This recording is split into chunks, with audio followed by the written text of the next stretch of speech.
ang mga kwento ng pag-ibig, kwento ng buhay at kwento ng pag-asa dito sa Barangay Love Stories. Love Stories.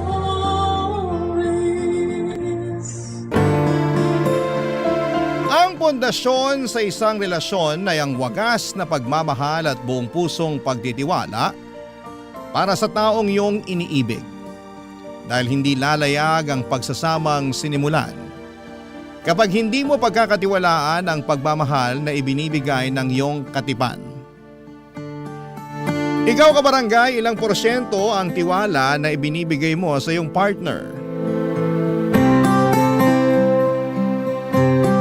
Dear Papa Dudut, mahirap magtiwala lalo na kung naranasan mo ng maloko ng paulit-ulit. Ang mas mahirap pa rito ay hindi mo alam kung sino-sino ang mga taong dapat mong pagkatiwalaan. Ako po si Amber, 25 years old at sales lady sa isang butik sa kilalang mall dito sa Parañaque. Lumaki naman ako sa maayos at kumpletong pamilya. Ang nanay at tatay ko na siguro ang isa sa mga pinakamasipag na taong nakilala ko. Sila ang inspirasyon ko kung bakit patuloy ako sa pagsusumikap sa buhay. Sila ang dahilan kung bakit taus-puso kong tinatanggap ang mga tao sa paligid ko dahil inakala ko noon na ang mundo ay katulad nila. Mabait at hindi marunong manlamang. Pero sa pagtanda ko ay napagtanto kong hindi pala ganon kasimple ang mundong ginagalawan natin, Papa Dudut. Nagkalat sa paligid ang mga taong mapagsamantala at manloloko. At isa nga ako sa mga naging biktima. Mula sa pagiging mapagtiwala ay nagsimula akong magkaroon ng trust issues sa mga tao simula nang paulit-ulit akong niloko ng mga taong pinagkatiwalaan ko. 19 years old lamang ako noong unang umibig ang puso ko. Na-in-love ako, Papa Dudut, sa isang 29 years old na engineer kung saan kalaunan ay nalaman ko na meron na pala itong sariling pamilya. Ang sumunod namang boyfriend ko ay noong 22 years old ako. Magkapareho lamang kami ng edad pero hindi rin nagtagal ang pagsasama namin dahil nahuli ko siya na marami palang ibang kausap na babae sa Facebook. Ang huling boyfriend ko naman ay nabuntis nito ang kapitbahay nila na ex-girlfriend pala niya. 3 beses akong umibig. 3 beses din akong niloko at sinaktan. Kaya naman simula noon, Papa Dudut, ay naging maingat na ako sa mga lalaking kinikilala ko. Mahirap buuin ang sarili lalo na kung kung ibinigay sa mga lalaking inakala kong aalagaan ako ang pagkatao ko. Kaya naman noong muli akong nakakilala ng bagong lalaki sa buhay ko na si Jude, nag-aalangan man ay sumubok pa rin ako. Pero sa pagkakataong yon, ay dala ko na ang mga aral na natutunan ko mula sa mga nauna kong relasyon, Papa Dudut.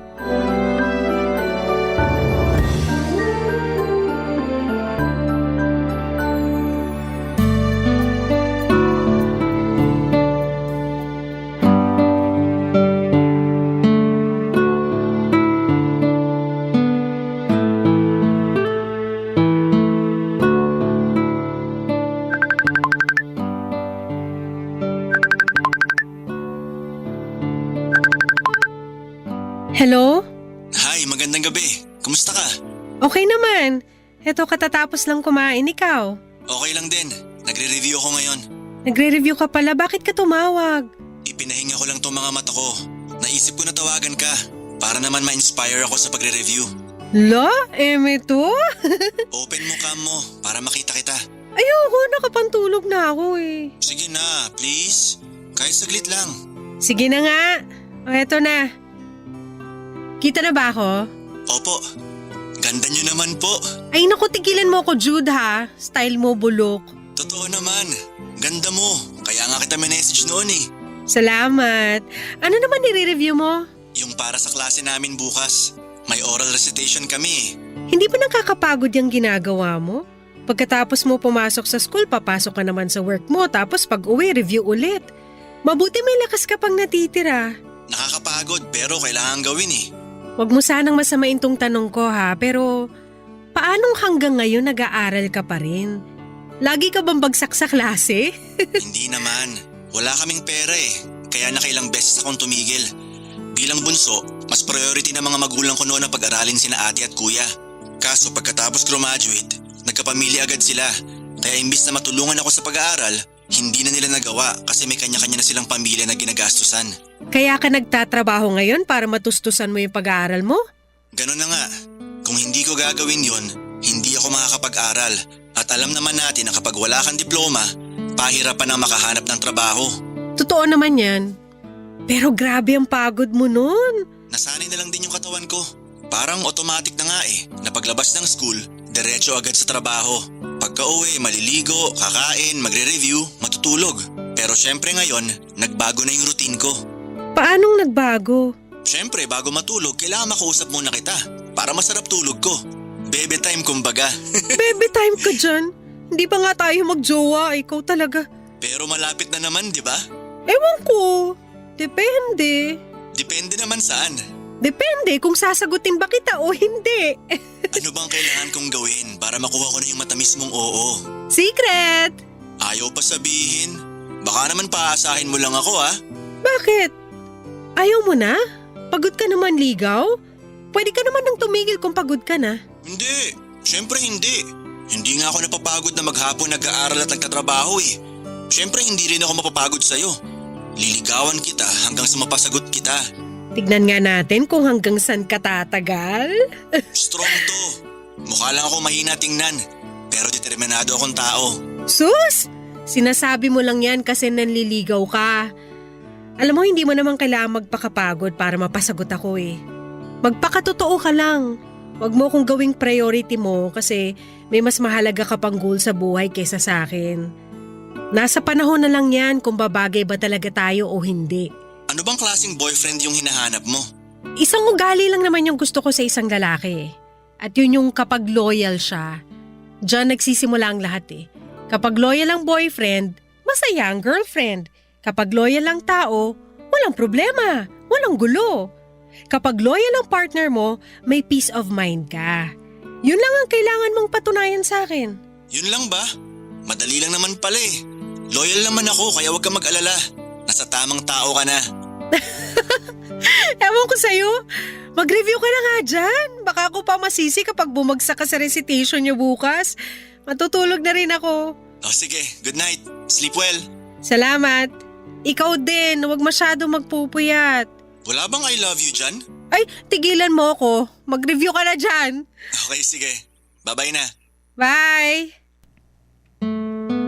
Sa Facebook ko lang nakilala si Jude Papadudut. Nagsimula ang lahat noong nag-reply siya sa isa sa mga stories ko. Hindi kami close at hindi ko siya kilala noong mga panahong yon. Pero napansin ko na matagal na pala kaming friends sa Facebook. Nung i-check ko ang profile niya ay may tsura naman siya. Payat siya na matangkad at ang buhok nito ay katulad sa mga sikat na hairstyle ngayon na mahaba at may hati sa gitna na halos natatakpan na ang kanyang mga mata. Nireplyan ko siya at doon ay nagsimula ang kulitan namin sa social media. Sinimulan akong ligawan ni Jude at hindi ko siya pinagbawalang manligaw. Pero inunahan ko na siya at sinabihan na hindi ako nagpapadalos-dalos pagdating sa pag-ibig. Gusto kong patunayan muna ng lalaki ang sincerity niya bago ko siya sagutin at yun na nga ang ginawa ni Jude sa mga sumunod na buwan. Naging magkaibigan kami habang nililigawan niya ako at ayos lang naman daw sa kanya yon. Sa pamamagitan noon ay mas lalo ko pang nakilala ang binata. Mahiyaing tao si Jude at masyado siyang seryoso sa buhay. Pero kapag kaming dalawa lang ang magkasama, ay lumalabas ang pagiging makulit nito at palakwento. May ugali kasi si Jude na kailangang makaklose muna niya ang isang tao bago siya maging open sa ugali niya. Kabaliktaran nito kapag kausap lamang siya sa chat. Kapag online ay napakakulit niyang tao at hindi siya nauubusan ng pag-uusapan. Hindi nga naglaon ay naging magaan din ang loob ko kay Jude hanggang sa unti-unti ko ring ibinigay ang buong tiwala ko sa kanya. Matapos nga ang ilang buwang panliligaw ay sinagot ko na siya at opisyal ko siyang naging boyfriend, Papa Dudut.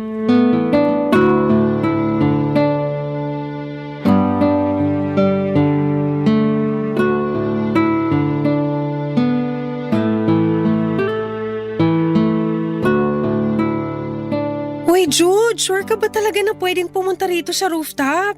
Baka mamaya mahuli tayo ah. Bakante naman tong building na to, kaya pwedeng pumasok kahit na sino. Kahit na, private property pa rin to. Kaya pwede tayong kasuhan ng trespassing nung may-ari kung sakali. Nagpaalam naman ako sa gwardya. Kumpare ni tatay yung nagbabantay dito, kaya pinayagan tayong makapasok. Tsaka hindi naman tayo magtatagal eh. Manonood lang tayo ng sunset. Kung bakit kasi sa dami ng lugar na pwedeng puntahan, dito mo pa ako dinala sa abandonadong building eh. Mamaya may multo rito ah. Ang tanda mo na, nagpapaniwala ka pa sa mga multo? O bakit? Totoo namang may multo ah. Hindi totoo ang mga multo. Alam mo kung anong totoo? Ano? First anniversary na natin. 1 taon na tong relasyon natin, yun ang totoo. At kaya kita dinala rito kasi gusto kong i-celebrate natin yun ngayon. Dito mismo? Oo, pinaghandaan ko tong araw na to. Kaya bago tayo tumuloy, pumikit ka muna. Ang dami mo talagang alam. Sige na, pikit na. Kasi may surprise ako sa'yo. Oo na, ito na. Nakapikit na. Halika, hawakan mo tong kamay ko. Sunod ka sa akin. Saan ba tayo pupunta? Malayo ba? Ilang hakbang lang. Kailangan nating umikot kasi haharap tayo sa kanluran. Bakit naman sa kanluran? Basta, makikita mo mamaya kung bakit. Check mo yung dinadaanan ko ha. Baka madapa ako. Mahulog pa ako. Ang taas pa naman ng building na to. Huwag kang mag-alala, malayo naman tayo sa gilid eh. Eto na, nandito na tayo. Pwede ko na bang buksan to mga mata ko? Oo, pwede na. Wow! Ikaw nag-ayos lahat nito? Oo, ayos ba? In fairness ha, nag-effort ka pa. Picnic sa rooftop. May romantic side ka pala. Siyempre naman, para sa'yo yan. Nagdala talaga ako ng picnic blanket para ma-enjoy natin yung paglubog ng araw. Kaya pala kailangan nakaharap sa kanluran. Sakto, wala nakaharang na building dito banda. Di ba? Galing kong pumili ng lugar, no? Imbis na kandila, kato lang nakasinde. Para hindi tayo malamok habang kumakain. Scented yan, kaya mabango. Salamat, ang sweet mo talaga. Hindi ako nagkamali na sinagot kita. Sabi ko naman sa'yo eh, wala kang pagsisisihan kapag ako yung naging boyfriend mo. Asus, oo na. Halika na, umupo na tayo. May binili akong pizza at soft drinks. Dapat pala nagdala rin ako ng pagkain para may share naman ako kahit papano. Hindi mo kasi sinabi na magde-date pala tayo ngayon. Nakasuot pa naman din ako ng uniforme galing trabaho. Hinahabol ko kasi yung sunset eh. Ako nga naka-school uniform pa eh. Traffic na kasi kanina, kaya dumiretso na ako sa trabaho mo para masundo kita. Sayang kung hindi natin maaabutan yung sunset. Sa bagay, hindi na natin kailangan magbihis kasi dalawa lang naman tayong nandito. Ang importante ngayon, magkasama tayo nagse-celebrate. Totoo naman.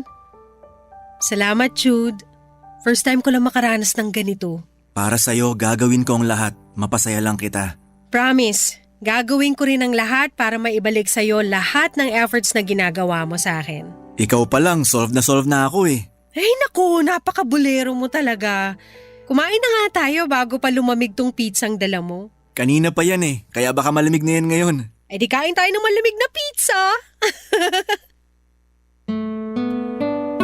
Papadudod si Jude yung best example ng taong tinatawag nila ngayong nonchalant. Kung hindi mo siya tatanungin ay hindi niya sasabihin sa'yo kung ano ang nararamdaman niya. Hindi rin siya mahilig lumabas at karaniwan ay sa bahay, eskwela, trabaho lang siya namamalagi. Wala siyang bisyo dahil ayon sa kanya ay wala naman daw siyang sapat na yaman. para gumasto sa mga bagay na magsasayang lang ng pera. Proud ako sa kanya dahil sobrang focus siya sa mga priority niya sa buhay at yon ay ang makapagtapos ng pag-aaral at makatulong sa kanyang pamilya. Wala akong problema kay Jude pero may isang bagay akong kinakabahala para sa kanya at yon ay ang paglapit ng tukso sa kanya. May itsura si Jude at malakas ang datingan nito dahil sa pagiging tahimik at misteryoso niya. Hindi na ako magtataka pa kung marami mang babae ang nagpaparamdam sa kanya, lalo na sa school nila. Sa katunayan ay nakwento sa akin ni Jude na may isang kaklase siyang siniship sa kanya. Very vocal daw kasi yung babae at hindi na sekreto sa buong klase nila na nagkakagusto ito sa boyfriend ko. Kilig na kilig daw yung babae tuwing tinutokso sila sa klase. Kahit na hindi naman siya pinapatulan ni Jude. Aaminin ko na nakaramdam ako ng selos. Medyo na-threat ako sa isiping may babaeng nagkakagusto sa boyfriend ko, lalo na at hindi ko naman siya mabantayan araw-araw. Ganon pa man, Papa Dudut, ay lagi naman akong ina-assure ni Jude na biruan lamang ang mga nangyayari sa eskwelahan nila at never siyang magkakagusto sa kaklase niyang yon. Pero bilang isang girlfriend, Papa Dudut, hindi ko maiwasang mag-overthink lalo na't araw-araw silang nagkakasama at nagkikita. Doon na po ako nagsimulang magkaroon ng trust issues sa nobyo ko ng mga panahong yon, Papa Dudut. Barangay Love Stories. Barangay Love Stories. Papa Dudut, para sa isang babaeng ilang beses nang niloko ng mga kalalakihan, mahirap kalabanin ang isipang mahilig mag-overthink. Simula nung nalaman ko ang tungkol sa babaeng nagkakagusto kay Jude ay lagi na ako nag-iisip ng masama sa boyfriend ko. Kapag mabagal siyang mag-reply ay napapaisip ako kung may iba ba siyang kachat o baka ayaw na ba niya akong kausap kaya hindi siya nagre-reply. Hindi rin ako makatulog sa gabi dahil laging tumatakbo sa isipan ko kung ano ang ginagawa ni Jude after naming mag-usap sa cellphone. Kung natutulog na ba siya kaagad o baka naman may iba pa siyang katawagan. Lagi ko noong tinetest si Jude at hinuhuli kung may ibang babae ba siyang kinakausap. Dumating nga noon sa puntong gumawa pa ako ng fake account at gumagamit pa ako ng peking pangalan at picture ng magandang babae para i-chat siya. Nagpanggap ako na interesado ako sa kanya at nilandi ko siya online gamit ang peking Facebook.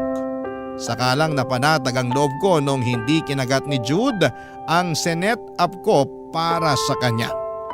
Kinuwento pa nga niya sa akin na may babae raw na nagchat-chat sa kanya sa Facebook kahit na alam kong ako naman yon at ibang pangalan lamang ang ginamit ko. Napatunayan ko noong time na yon na loyal nga sa akin si Jude. Agad ko ring dinilit yung Facebook na ginamit ko para sa kanya at saka bumawi sa boyfriend ko. Papa Dudut, may isang araw noon na kailangan magstay ni Jude ng late sa eskwelahan nila dahil may research silang tinatapos. Naisip ko na puntahan siya sa eskwelahan nila pagkatapos ng trabaho ko. Sinamahan ko siya sa research na ginawa niya at para na rin mabakuran ko siya at makita ng mga kaklase niyang meron siyang girlfriend. After noon ay lumabas kami at inilibre ko siya ng dinner, Papa Dudut.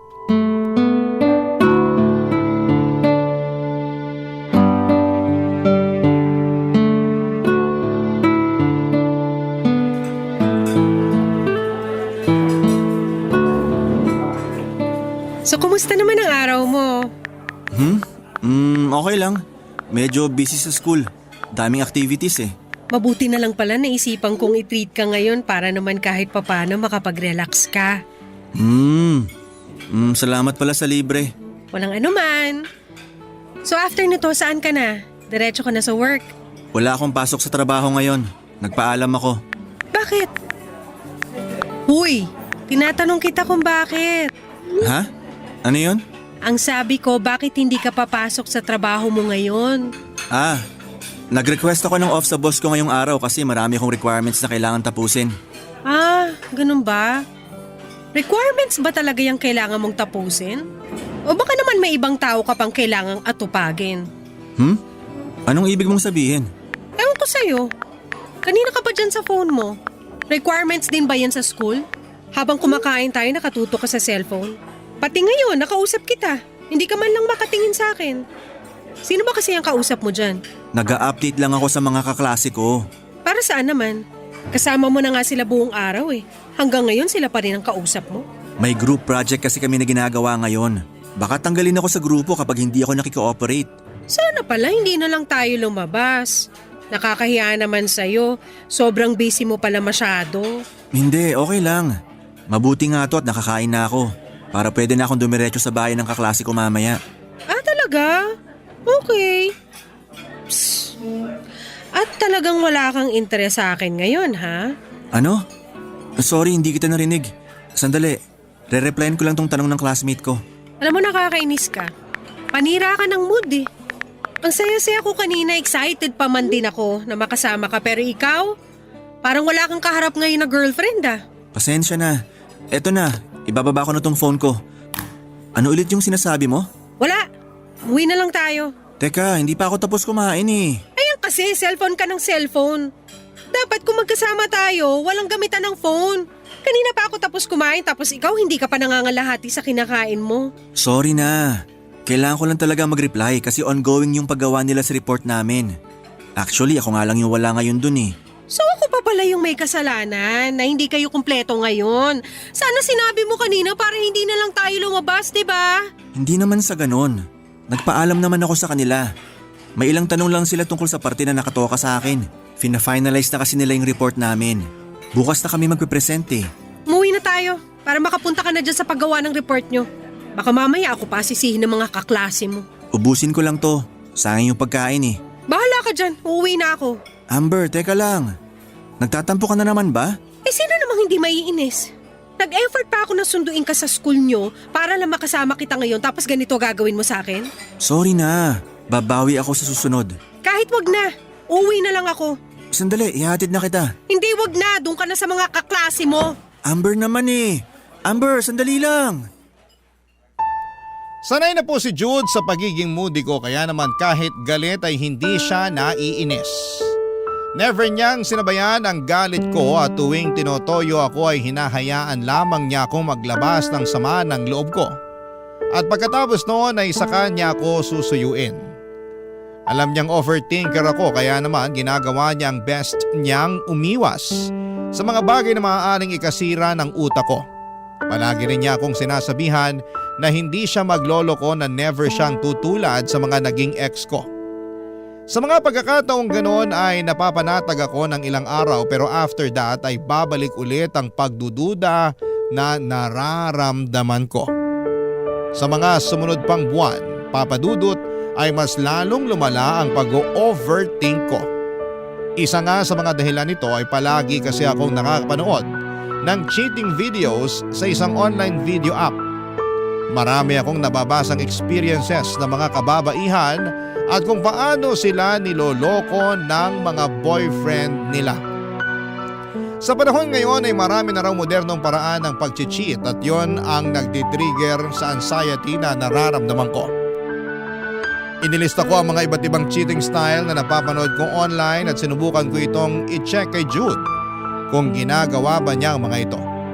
Una, sa contact list daw ng isang cheater ay may mga phone numbers na nakasave na aakalain mong hindi importanteng tao. Kunwari pangalan ito ng tropa nilang lalaki o contact number ng isang kainan. Pero ang totoo ay phone number pala yon ng babae nila. Pag-check ko sa contact list ni Jude ay wala pa sa 10 numero ang nakasave doon. At lahat ng nandun ay pawang number ng kamag-anak niya. Ang sunod ko namang chinek ay ang inbox niya sa ibang apps tulad ng email at mga shopping applications. Minsan, doon daw nag-uusap ang mga manloloko at so far ay walang ganong ginawa si Jude. Pero isang application sa phone niya ang hindi nakaligtas mula sa akin. Ang sabi kasi online, Kapag may app na ganon ng isang lalaki ay red flag na raw para sa lalaki.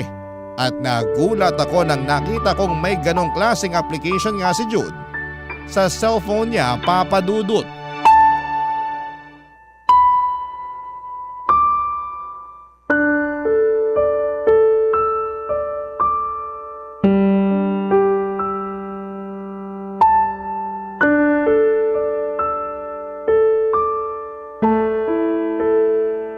Jude, pahiram ng phone mo.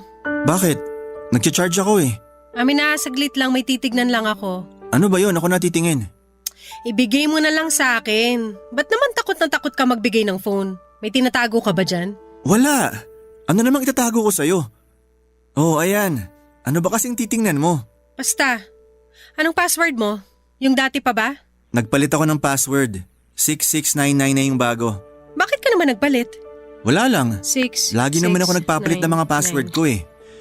Ano ba kasi hinahanap mo sa cellphone ko? Ba't ka ba tanong ng tanong? Kung wala ka namang tinatago, chill ka lang dyan. Si Amber naman parang ewan eh. I-check mo na naman ba kung may kausap akong ibang babae? Wala kang makikita dyan kasi wala naman akong kausap na iba. Shhh! Manahimik ka. Nagsasayang ka lang talaga ng oras. Ayun! So tama nga yung napanood ko online. Ano yun? Ano namang napanood mo? May app ka rin pala na ganito? Alin, patingin? Ayan. Favorite app daw yan ng mga cheater kasi madaling mag-delete ng convo dyan. Ang sabi sa napanood kong video, messaging app yan ng mga kabit. Sus, nagpapaniwala ka naman sa mga napapanood mo. Kahit i-check mo pa, wala akong ibang kausap dyan. Anong i-check ko kung na-delete mo na yung conversation nyo? Wala akong i-delete na convo kasi wala naman akong kachat sa app na yan. Bakit meron ka niyan? Para saan yan? May Facebook ka naman. Ba't mo kailangan ng ganyan? Dito ko ina-upload yung mga picture at video sa phone ko kapag nafo-full na yung memory ko. Tingnan mo, kahit i-check mo pa, puro pictures ko lang yung nandyan. Patingin? Ayan. Ano, wala di ba? Wala nga. Puro pictures lang ang nandito. Kung may kachat man ako dyan, puro school related lang. May group chat kami dyan na buong klase. Kasi yan yung preferred ng prof namin. Sabi kasi sa video, red flag daw yung mga lalaking may app na ganito Nagpapaniwala ka kasi sa mga sinasabi sa internet. Hindi naman totoo yung mga yun eh. Puro paninirang puri lang yung mga yun. Paanong paninira based yun sa mga experience ng ibang tao? Clickbait lang yung mga yun para makakuha ng viewers. Tingnan mo, pati ikaw napaniwala nila. Kung gusto mo, i-delete ko na yung app na yan ngayon. Paano yung mga pictures mo? Wala akong magagawa. Kung ito lang yung tanging ikakapanatag ng loob mo, kahit mawala yung pictures ko, okay lang. Wag na. Sayang naman. Memories din yung mga yun. Oo, marami tayong pictures na nakasave sa app na yan eh. Tingnan mo, amin na. Hanapin ko yung pictures natin nung nag-celebrate tayo ng anniversary sa rooftop. Naka-upload yun dito eh. Patingin nga. Wait lang, hinahanap ko na. Ayun, Oh, short hair ko pa dyan cute nga eh. Send mo nga sa akin yan. I-download mo na rin yung app na to. Kasi magandang mag-send ng pictures at videos dito. Hindi pumapangit yung resolution. Kapag sa Facebook kasi pumapangit yung quality eh. Sige, da-download ko yan. Send mo sa akin lahat ng pictures natin Sige, no problem. Basta wala kang ibang kausap dyan Yung totoo, pictures lang talaga. Wala, ano ka ba? Hanggang ngayon ba wala ka pa rin tiwala sa akin? Alam mo namang madaling masira yung tiwala ko Sabi ko naman sa'yo, hindi ko sasayangin yung tiwalang ibinigay mo sa akin. Oo na. Ano ulit yung pangalan ng app? Ito ba yon yung color blue? Oo, yan nga. Ito, downloading na. Simula nung araw na yon ay parabang lagi nang may pag-aalinlangan sa puso ko kahit na nasiguro ko namang walang ibang kausap si Jude sa app na yon. Alam kong hindi maganda ang ugali kong yon na lagi kong pinag-iisipan si Jude na may masamang ginagawa. Pero hindi ko naman ginustong maging ganon, Papa Dudut. Sobrang dami na lang kasing nangyayaring panloloko sa buhay ko. Pati na rin sa ibang tao kaya napakahirap maging kampante. Lalo na't marami na ngayon ang walang pakialam kahit makasira pa sila ng relasyon. Asawa nga naaagaw pa ng iba, si Jude pa kaya na boyfriend ko pa lamang noong time na yon. Hindi nyo rin po kasi ako masisisi dahil pati sikat na mga artista na napapanood sa TV, silang nagiging patunay na napakahirap magtiwala. Si Kylie Padilla nga at Bea Alonso na parehong napakaganda ay nagawa pa ring lokohin ng mga asawa at boyfriend nila. Sure ako na mas madaling lokohin ang katulad ko na napaka-normal lang ang itsura ko. Marami na ring mga nagva-viral ngayon ng mga screenshot. Sa sobrang lala ng pag-overthink ko noon ay hindi naiwasang pati ang relasyon namin ni Jude ay naapektuhan na, Papa Dudut. Aminado naman ako na may pagkakataong nakakasakal na ako sa relasyon namin dahil ang dami kong gustong ipagbawal kay Jude para lamang mapanatag ang kalooban ko. Nariyan, Papa Dudut, na pinablock ko sa kanya ang mga babaeng nagchat-chat sa kanya. Hindi ko rin siya pinapasama sa mga outing nila kasama ang classmates niya dahil nga natithreaten ako sa kaklase niyang nagkaka-crush sa kanya. Marami akong ipinagbawal kay Jude pero sa kabila noon ay nagulat ako kasi tumatalima naman siya sa mga ipinag-uutos ko. Kahit nga minsan ay sumosobra na ako.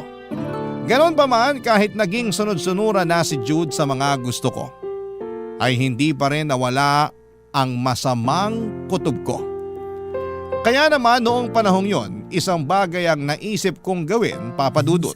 Barangay Love Stories. Barangay Love Stories. Papa Dudut, nanonood lamang ako noon ng mga video online nung dumaan sa feed ko ang video ng isang babaeng gumagawa ng mga loyalty test. Dahil sa ginagawa niya ay maraming lalaki ang napapatunayang niloloko pala ang mga girlfriend nila. Ang sistema magpapanggap ang babae na itatago na lang natin sa pangalang Nina. Magkukunwari siyang interesado sa lalaki at lalandiin niya ito sa utos na rin ng mga babaeng gustong ipa-loyalty test ang kanya-kanyang nobyo. Kapag kumagat ang lalaki at nakipag-meet kay Nina, ay sa kanya i-video ang mga pangyayari at ipapadala niya ito sa girlfriend na nagpapa-loyalty test para may pruweba ang ginagawa nilang panluloko. Dahil sa kanya ay maraming relasyon ang nasira dahil lang hindi makapagpigil ang mga lalaking sineset up niya at nalulungkot ako tuwing may babae na namang pinaibig lang tapos ay lolokohin din pala. Hindi nga ako makapaniwalang napakaraming lalaki ang kumagat sa pain ni Nina. Maganda rin naman kasi siya kaya naiintindihan ko kung bakit willing ang mga lalaking mag-cheat para lamang sa kanya.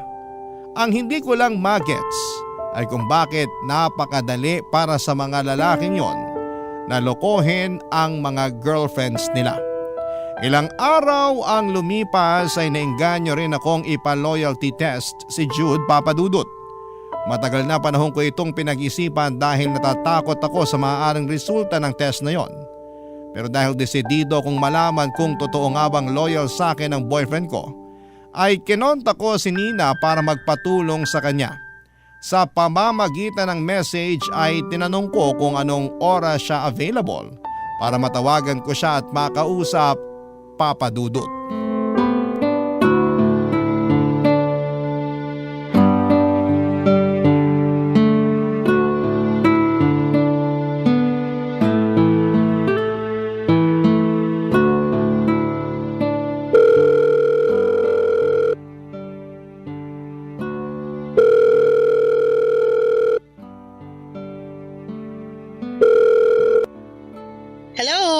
Hello, magandang gabi Nina. Ako si Amber. Ako yung nag-message sa'yo kaninang umaga. Oo. Ikaw yung nagtatanong tungkol sa loyalty test na ginagawa ko, diba? Oo, ako nga yun. Napanood ko kasi yung mga video mo pati na rin yung mga nahuhuli mong cheater. Mas lalong lumala tuloy yung pag-overthink ko dahil sa mga napapanood ko. Gusto mo rin bang magpa-loyalty test? Kung pwede sana. May bayad ba siya? Wala, libre to. Wow, talaga? Oo.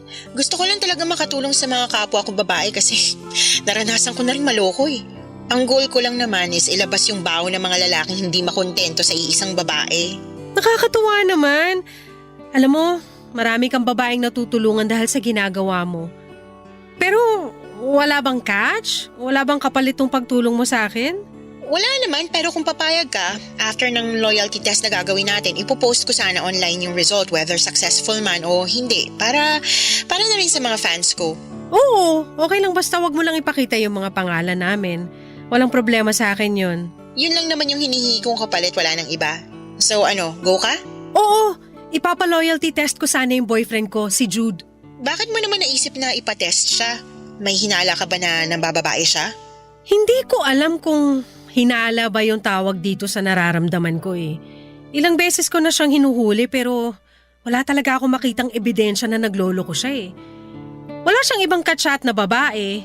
Umiiwas naman siya sa mga taong nagpaparamdam sa kanya pero ewan ko kung bakit parang may laging bumubulong sa akin na may ibang ginagawa yung boyfriend ko. Parang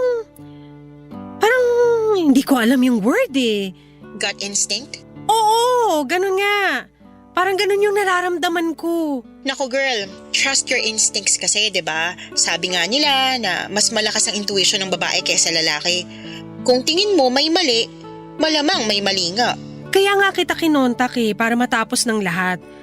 Paano bang gagawin natin? Madali lang. Imi-message ko lang siya. Makikipagharutan ako sa kanya tapos kapag nakuha ko na yung loob niya, sasabihan ko siya na type ko siya. Minsan sila yung magi-invite na imita ko pero kung hindi nila gagawin yun, ako yung magfa-first move. Ang goal natin is kung aamin ba siya na may girlfriend ba siya habang ini-entertain niya ako. Kung i-deny ka niya, first red flag na yun. Pangalawa, kung willing siyang makipag-meet sa akin for, alam mo na, isang bagay lang naman ang ginagawa kung bakit nagkikita ang babae at lalaki. So kung nangyari yun, second red flag na yun. Kapag nakadalawa na, tatanungin kita kung okay na bang ebidensya yun para sa'yo. Kung gusto mong mag-stop na, ibablock ko na siya. Then after that, ikaw nang bahala sa boyfriend mo. So, chat-chat lang tapos meet. Oo, ganun na nga yung mangyayari. Ano, okay lang ba sa'yo yun? Okay lang. Kailan ka magsisimula? Kung gusto mo kahit ngayon na, ano ba yung Facebook niya? Ime-message ko sa'yo mamaya. O sige, may tip ka ba sa akin kung paano ko siya i-approach? Hindi siya masyadong makwento sa simula, lalo na kapag hindi ka niya kilala. Pero kapag gumaan na loob niya sa'yo, magiging madaldal na yun. Mahilig siya sa anime. Kunin mo kuliti niya sa pamamagitan nun. Sakto, marami akong knowledge tungkol sa anime. Otaku rin ako eh. Easy na lang to para sa akin. Okay, sige. Ikaw nang bahala. Kinakabahan ka ba? Medyo. Baka kasi hindi maganda yung kalabasan ng loyalty test na to eh. Natatakot ako na baka masaktan ulit tong puso ko. Huwag kang matakot. Kung hindi siya kumagat sa pain, di maganda. Pero kung naisip niya magloko, good riddance siya, girl. Mas maganda yung mas maaga mong malaman. Balitaan mo na lang ako kung ganon. Alright, I got you, girl. Huwag kang mag-alala. Agad na ginawa ni Nina ang trabaho niya. Gamit ang personal account niya sa Facebook ay nag-message siya kay Jude. Hindi raw pinansin ni Jude ang unang chat nito at natuwa ako dahil mukhang hindi talaga siya interesado kay Nina. Pero 3 araw ang lumipas, nagulat ako noong nag-update sa akin si Nina. Nag-reply na raw si Jude sa chat niya. Lumubog ang puso ko noong nabasa ko ang chat sa akin ni Nina. Ang kwento niya sa akin ay busy daw sa school si Jude kaya siya late nag-reply. Isinet niya sa akin ang lahat ng screenshot ng usapan nila ni Jude at mas lalong sumakit ang dibdib ko. Noong nakita kong umabot ang usapan nila hanggang madaling araw. Noong gabing nag-uusap sila ni Nina ay nakapag-usap pa kami ni Jude sa tawag. Maaga siya nagpaalam dahil matutulog na raw siya pero hindi pala totoo yon. Dahil after naming mag-usap ay si Nina naman pala ang sunod niyang kinausap. Casual topics lang naman ang naging usapan nila ni Nina. Hindi mo ito maiisipan ng mali siya dahil parang getting to know ang nangyari sa pagitan nila. Tinanong ako ni Nina kung gusto ko pa bang ituloy ang plano namin. Umuo ako, Papa Dudut, kahit na medyo nasasaktan na ako ng mga time na yon. Ang sunod na tinanong ni Nina ay kung may girlfriend na ba si Jude. Inamin ito na may girlfriend na nga siya. Nagkunwari si Nina na gusto niyang landiin si Jude kahit na may girlfriend na ito, Papa Dudut, pero hindi na raw nag-reply sa kanya si Jude. Sa halip ay blinak na siya or hindi na sila nakapag-usap pa. Nakahinga ako dahil naging successful ang ginawa naming loyalty test ni Nina. Dahil doon ay napatunayan kong loyal nga sa akin si Jude. Pinasalamatan ko si Nina at bilang kapalit ay ipinost naman niya sa account niya ang isa na namang successful loyalty test na ginawa niya. After that ay hindi na ulit kami nag-usap pa ni Nina. Dumaan ng ilang linggo at panatag na ako sa relasyon namin ni Jude. Pinagkatiwalaan ko na siya at lahat ng pagdududa at pag-aalinlangan sa puso ko ay inalis ko na. Ganon pala ang feeling kapag buong buo ang tiwalang ibinibigay mo sa boyfriend mo. Kaso nga lang, habang pauwi na ako sa trabaho noon ay isang kaibigan ang nag-message sa akin. Nakita raw niya si Jude sa food court ng isang mall na may kasamang babae. Kinabahan ako sa nabasa ko at agad kong pinuntahan ng mall na tinutukoy ng kaibigan ko. Nagpunta ako sa food court at doon ay nakita ko nga si Jude na may kasamang babae. Walang iba kundi si Nina. Naggalit ako at nanlumo sa nakita ko.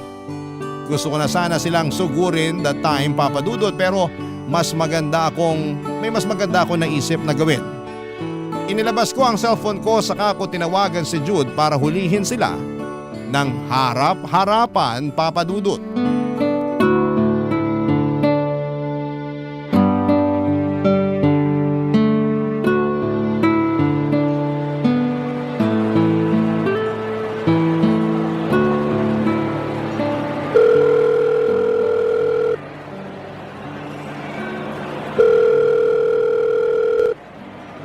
Hello, Amber?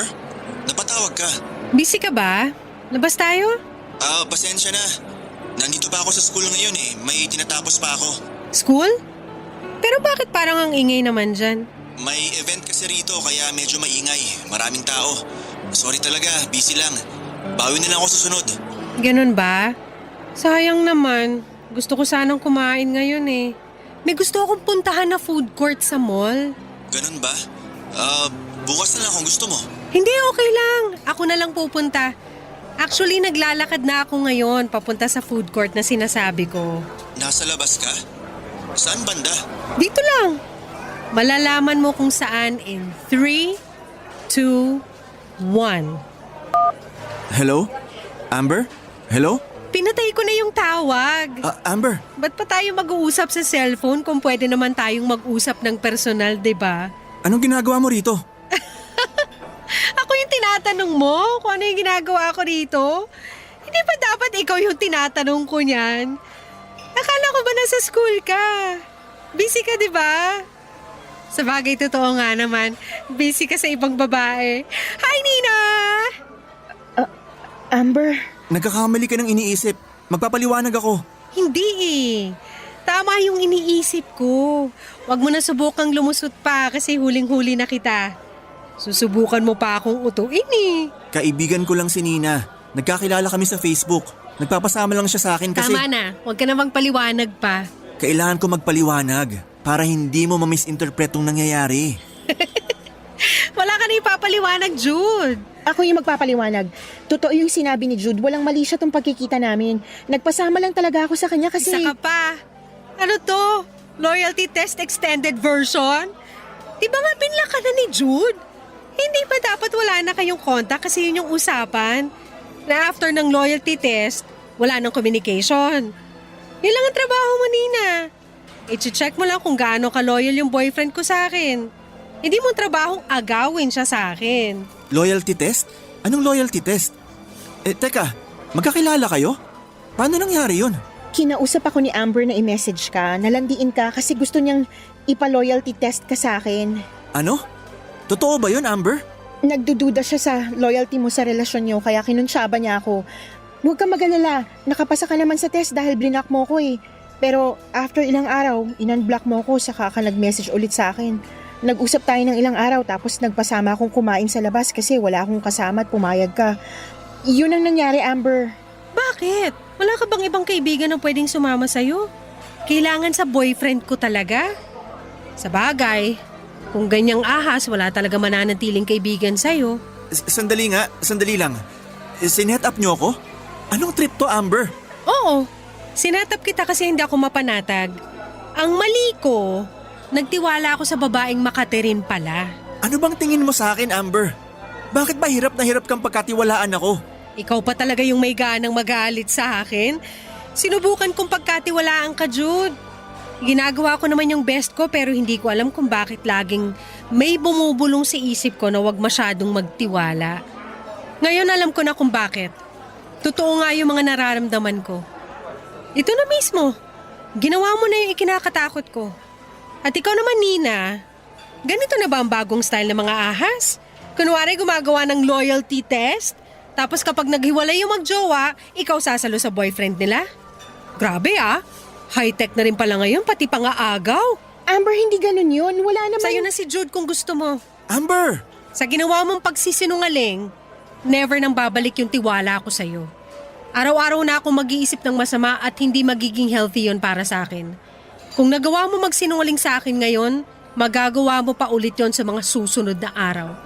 Kaya mas mabuti pang itigil na lang natin to para hindi mo nang kailangan magsinungaling. Maganda nga kasi hindi ko na rin kailangan mag-overthink. Amber naman! Balik na kayo sa ginagawa nyo. Good luck sa inyong dalawa. Amber, sandali lang!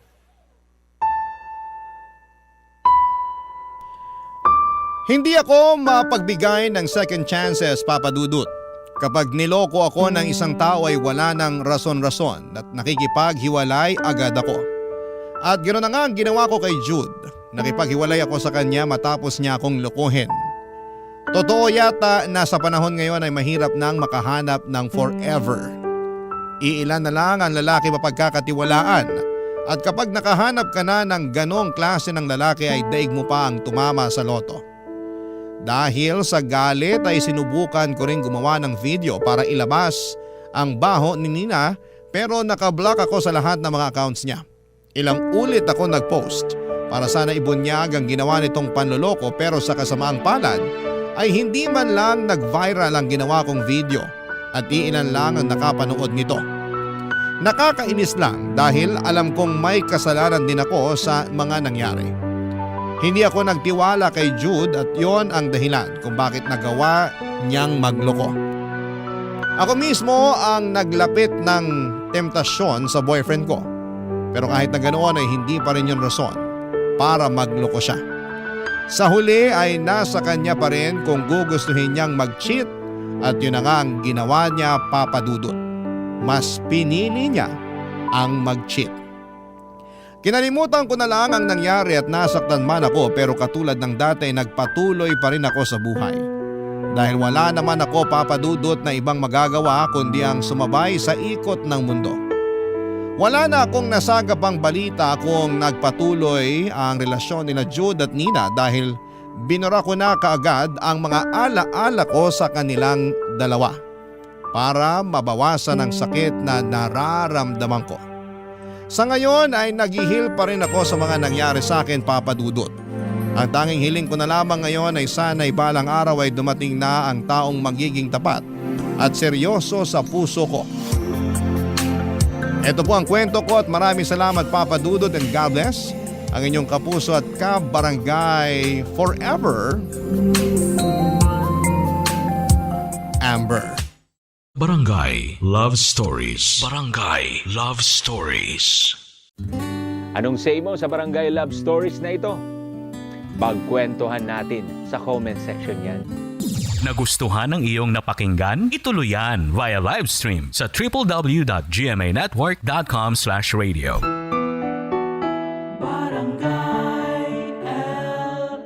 In Mega Manila, 97.1. Forever.